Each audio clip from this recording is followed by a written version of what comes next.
Hello, my name is Sharon Fitzpatrick, and I am the editor-in-chief of PresentationXpert, and this is the next session. I'm edition on presentations.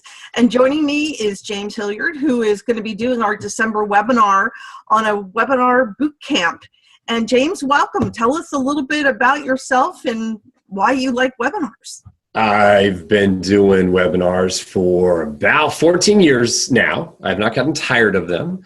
I enjoy listening to audiences through the webinars. A lot of folks think that webinars are all about, talking or a big sale or something like that. And I really find it's just a great way to connect with audiences, so I enjoy doing that. I've done about 3,000 events, often as a moderator. There are plenty of times I've been the person presenting the content, so wearing a whole lot of different hats. It's fun. It's a great way to communicate with teams. I think it's still great for not only large companies, but also small businesses. And I think there are a lot of small businesses that don't take enough advantage of webinars as a way to, again, connect and have a nice, intimate relationship with their audiences. So that's something I'm out there trying to do, is get more small businesses using this tool.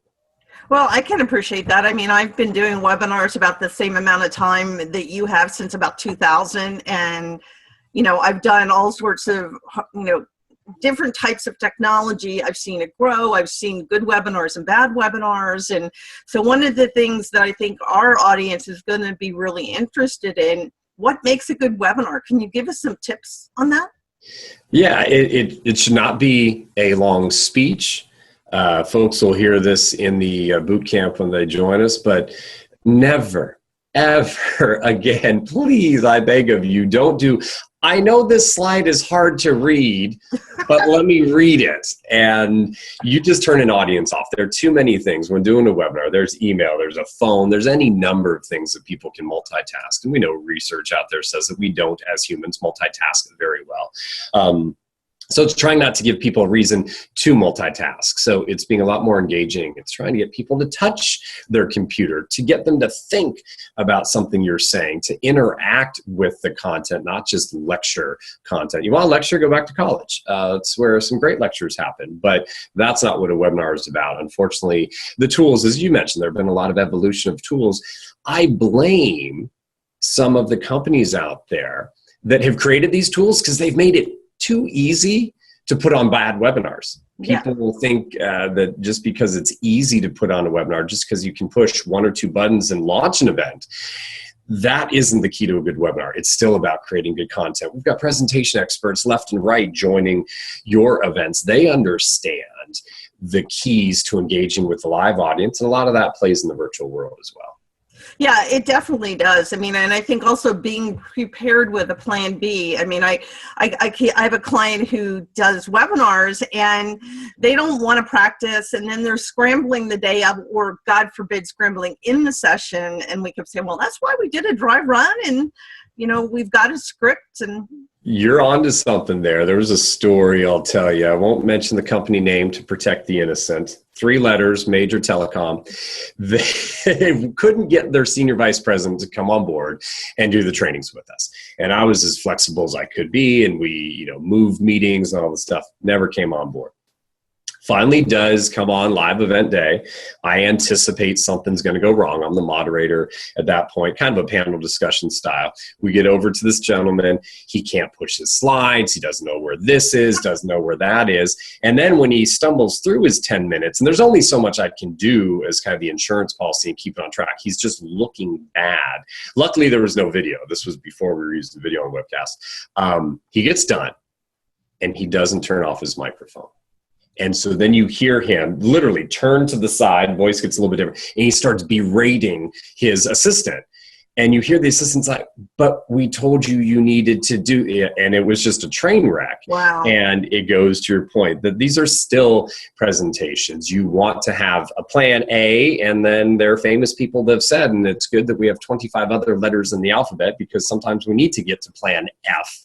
And sometimes those are the most enjoyable webinars, because the audience, if you're really in tune with them, can dictate where the content can go. And if you're paying attention to things like chats and Q&A and Twitter and other things, you can understand and learn your audience. And that's why I also believe in doing more events with people, shorter events, but connect with people more often. So you have like an ongoing conversation. So having a plan is absolutely a fabulous idea. And we'll talk a little bit about that on the boot camp. So I'll tell you, one of our speakers, one of our best speakers, I often call him the Energizer Bunny because he's really got so much energy and his content's fabulous. But he tends to travel the world, and so you never know where he's going to be. So we always say, where in the world is XYZ speaker? And the time we did a webinar, I guess earlier this year, he was in Thailand. And the connections are a little iffy depending on where you are. So we in advance set up give me a question and answer that you would answer, and I'll just pretend like I know the answer, which I did anyway, but it wound up, we needed to use it. It was gone for 3 minutes. I had 5 minutes worth of content, and the audience was none the wiser. Yeah. So, it's definitely be prepared. Just as if you would in a presentation, it's really important to be prepared. No, absolutely. Couldn't agree more. And we'll share some tips on the webinar. There are also some things that we're going to send attendees away with, checklists, so that they can continue, because that's why we call it a boot camp, right? You get some little exercises. But if you just do exercising when you're in the gym, then you're not doing all the exercising that you need to do. It's the same thing with the webinar. If you just get to a webinar and try and do things on live day, and you're not practicing ahead of time, building those webinar muscles, then you're going to set yourself up not for success, but for a lot of stress and some potential failures. And you don't want to do that in front of an audience, because again, you're trying to communicate with an audience, build a relationship with an audience. Mm-hmm. If you look shaky, you look like you're not prepared, that can send a message to an audience. It's like, well, does this person really care about me as an audience member and giving me insight that I can use now to grow my business or personally? And I would suggest if you're not prepared, it doesn't send that message. So yeah, big time on preparation, practice, and experimenting. You got to try some new things. You can't just stay stuck in a little bubble of, well, we do a good little audio only, no interaction webinar. Let's just keep doing that. Well, that's too safe. You do need to expand and grow. So one final question, I'll let you go. So, one of the things that I do is trying to explain to people that a presentation you would give in front of a room full of people is very different than the one you would give for the webinar, because you've got a different dynamic and the people are different. What would you say about that? How do you help people make that transition from maybe being in a room to being online for a webinar? Yeah, so in a room as a speaker, as anyone watching knows, you can feed off the audience. You can feed off their energy. You can feed off of their kind of crossing arms and not buying what you're selling, or any number of things. In a virtual environment, you don't necessarily have that. You mentioned that you have a speaker that comes on a lot, a little Energizer Bunny. I did radio for years and years and years. I've done all these events. I can be my own little sustaining Energizer Bunny as well. However, it's great to have a team. It's great to have some other people on board that can be looking at those questions, that can be kind of a bouncing off. That's why when I work as a moderator, that helps teams a lot. And a little insight here, right before we go live for an event, I'm usually not talking to speakers about the content. I'm talking about the Cubs winning the World Series if they're out of Chicago, or we're talking about weather. We're talking about Little League sports. I'm a big baseball guy. So we're talking about things like that to get people comfortable to then deliver a message. And I think that is key. And then choosing tools, right? There are technologies that allow you to see, are people utilizing the technologies? Is that front and center on their screen, or have they drifted? Are they multitasking with something?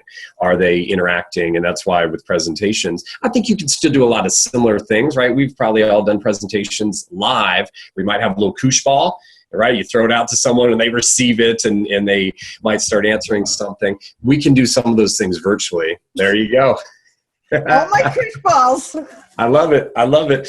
You can't do that virtually, but there are ways that you can make some adjustments to engage with that audience. And it does take, I think, just a bit more of a plan. You have to think about, how can I still get them? I've run into some teams I work with. They're like, well, since we're doing it virtual, we really can't interact with teams. And I push back and say, no, you absolutely can.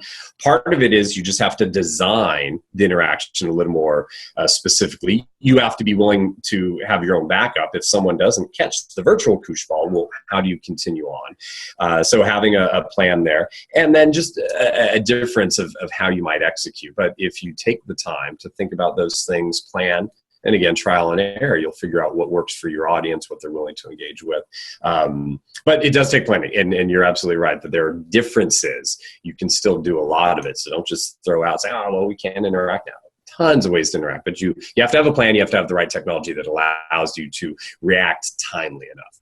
So what you don't see on our recordings is that we actually do an icebreaker session. I will start 15 minutes before, getting the audience warmed up to kind of tell us where they are, where they're from. Our audience is so wonderful about sharing information.